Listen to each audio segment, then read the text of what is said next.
down from another world and carried upon them the fragrance of a kingdom that is supreme above the kingdoms of this world, then I'm ready to accept that as being of God. Moses had it when he came down from the mount, you remember.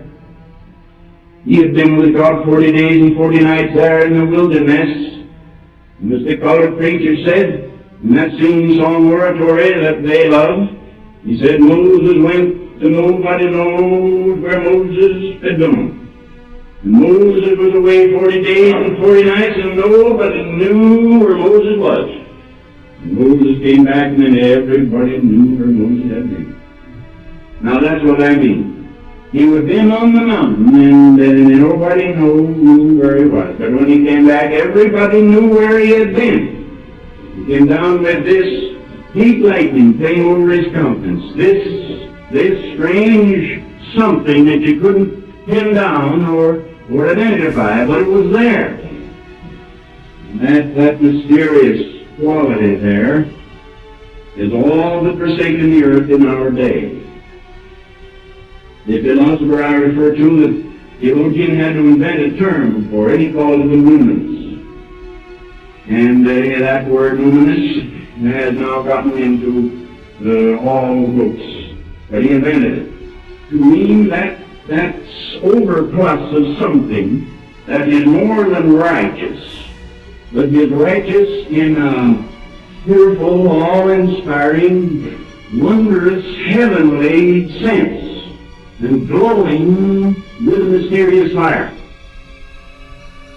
When I say this latter quality is all that forsaken the earth, God has been reduced to our own terms. We are now told to gossip the gospel and sell Jesus to the people. And it's been reduced, I say, to a place where men may be righteous. I don't say that they're not, but I say that we have missed and lack that quality, that overtone of something.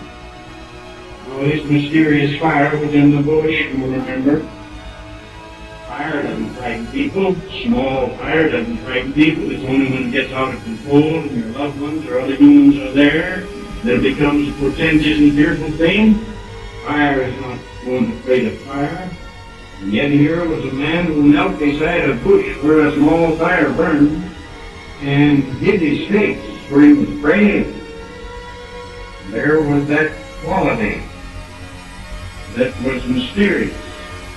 Later in the mountain yonder, I repeat, when with the voice of the trumpet, Moses shook until he said, I am fearfully afraid and quake.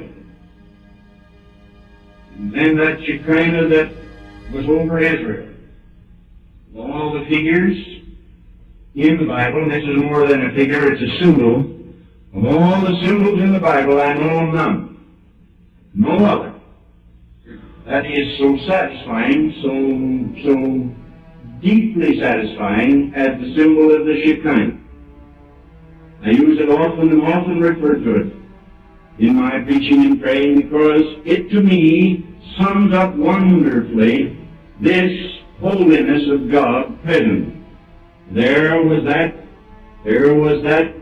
cloud hanging over by day, plainly visible, that mysterious cloud, not made of water vapor, not a shadow cast somewhere, but a mysterious cloud. And at night, as the light of the day faded away, that cloud began to turn incandescent, and when the darkness had settled, it shone brightly like one vast light hanging over Israel. So every tent in that diamond-shaped tent city was lighted fully by the strange Shekinah that hung over it. Nobody had built that fire. Nobody put any fuel to that fire. Nobody stoked that fire. Nobody controlled that fire. It was God bringing himself within the confines of the human eye and shining down. Wouldn't it be wonderful to have lived? Wouldn't it have been to have lived then? To take your little baby by the hand when he was big enough to toddle and say, want to show you something wonderful. Want to show you something. Look at that. and have the little listening fellow say, "What is it, Mama?" And you say, that Moses, our leader, saw that fire in the bush. Later, Moses, our leader, saw that fire in the mountain. Now, since we've left Egypt, that fire has covered over us now all these years. Maybe 10, maybe 20, maybe 30 years.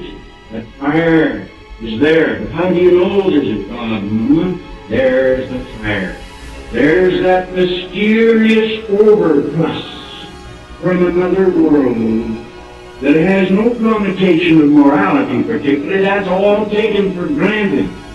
It has only a connotation of the reverent and solemn and awe-inspiring, terribly different and wonderful and glorious. And that was there. And David was in the temple when they had built the temple. And Moses had built the tabernacle, and when the temple was built.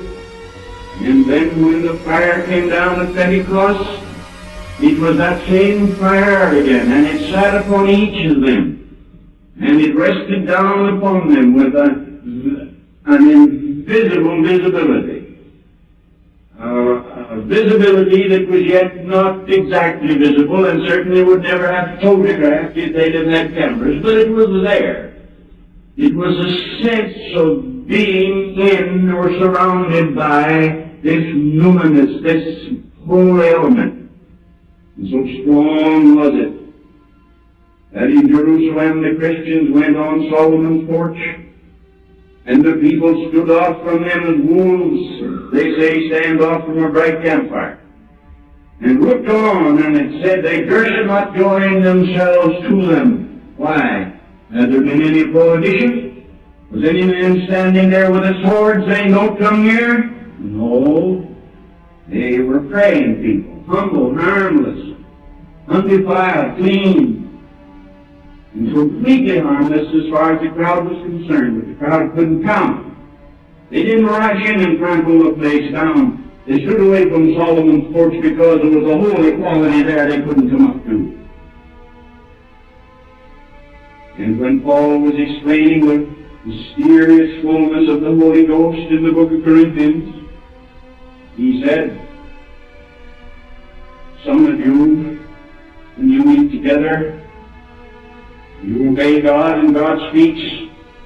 There is such a sense of God's presence there that the unbelievers fall on their faces and go out and report that God is with you indeed. No,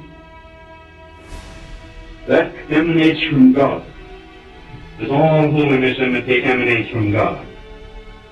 My dear people, if we are what we ought to be, if we may see to it that our conversation, the whole sum of our lives, beginning with the inner life, becoming more and more God-like, Christ-like, less and less like the things of this world, more and more like the things of the world above. I believe it will be upon us something of that. I have met a few who have had this on them. And I don't hesitate at all to say to you that it has been for me the long teaching I've ever had. All the Bible teachers that I ever have taught, and I thank God for every one of them. I stand indebted deeply to